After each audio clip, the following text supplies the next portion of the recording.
কাজবাজ হয়ে গেছে আর এখন চিন্তা কি রান্না করব। তো প্রত্যেকটা মেয়েরই সকালবেলা উঠেই আগে চিন্তা হয় কি রান্না করব। এই রান্নাটা যেন একটা বিশাল বড় ব্যাপার। তো সকাল সকাল মাছওয়ালা চলে এসেছে, ছেলেকে বললাম মাছ কিনবি কিনা। ও আবার কি, বড় ছেলের অনেক নকশা, ও আবার এটা খায় না ওটা খায় না।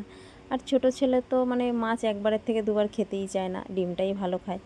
তো বড় ছেলে এসে দেখলো মাছ, মাছ দেখে তার পছন্দ হয়নি, সোজা বলে দিল না আমি এই মাছ খাবো না, আমি বাজার থেকে তোমাকে মাছ এনে দেবো। যাই হোক, সেটাই হবে, ছেলে যদি না খেতে চায়। এখন আমরা ঘরে বাইরে তিনজন, দুটো বাচ্চা আর আমি। এখন ওরা যা খাবে সেটাই, কারণ কি আমার অতটা কোনো ইচ্ছা নেই যে মাছ ছাড়া ভাত খেতে পারবো না বা কিছু, আমার তো নিরামিষ হলেই চলে যায়। এখন ছেলে বলছে আমি দোকান থেকে তোমাকে, সামনের বাজার থেকে আমি তোমাকে একটু মাংস এনে দেবো, আমার জন্য মাংস করো আর তোমাদের জন্য মাছ করো, তোমার আর চিকুর জন্য। তো সেটাই ঠিক আছে। এখন দেখো চলে এসেছি তুলসীতলায়। তো সকাল সকাল তুলসীতলাটা একটু লিপে নিয়ে তারপরে স্নান করে পুজো দিয়ে তারপরে যাব রান্নাঘরে। তো যাই হোক, কম বেশি বৃষ্টি হচ্ছে, সেই কারণে না মাটিটা একটু কেমন উঠে উঠে যাচ্ছে বারবার করে এখান থেকে ওখান থেকে।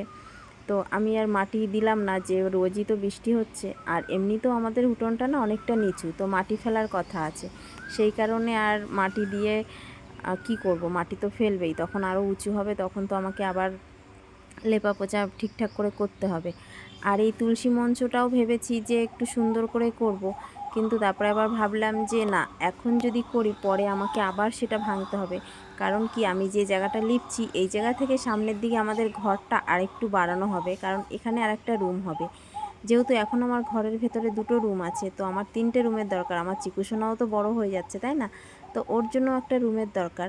সেই কারণে ভাবলাম যে না, এখন এখানে তুলসী মঞ্চ করে পরে আবার সেই তুলসী মঞ্চ ভাঙতে হবে, তার থেকে থাক, এখন আপাতত এখানে মাটি দিয়ে আমি সুন্দর করে একটা মঞ্চ করে নেব। ততদিনে গাছটা একটু বড় হোক, সবে তো লাগিয়েছি, সেই কারণে এখন আর কিছু করছি না। তো যখন আমার বাড়ি সামনের ঘরটা হয়ে যাবে, তখন আমার ইচ্ছা আছে খুব সুন্দর করে বাঁধিয়ে রাধাকৃষ্ণ ছবি দিয়ে আমি তুলসী মঞ্চটা করব। তো ততদিন এইভাবেই তুলসী মা আমার কাছে থাকুক এইভাবে। তো চলো, আমার এখানটা লেপা পোচা তো হয়ে গেল, এখন যাই স্নান করতে। আর তোমরা সকালে কে কী করছো অবশ্যই কমেন্টে জানিও। সবাই ভালো থেকো, সুস্থ থেকো, টাটা।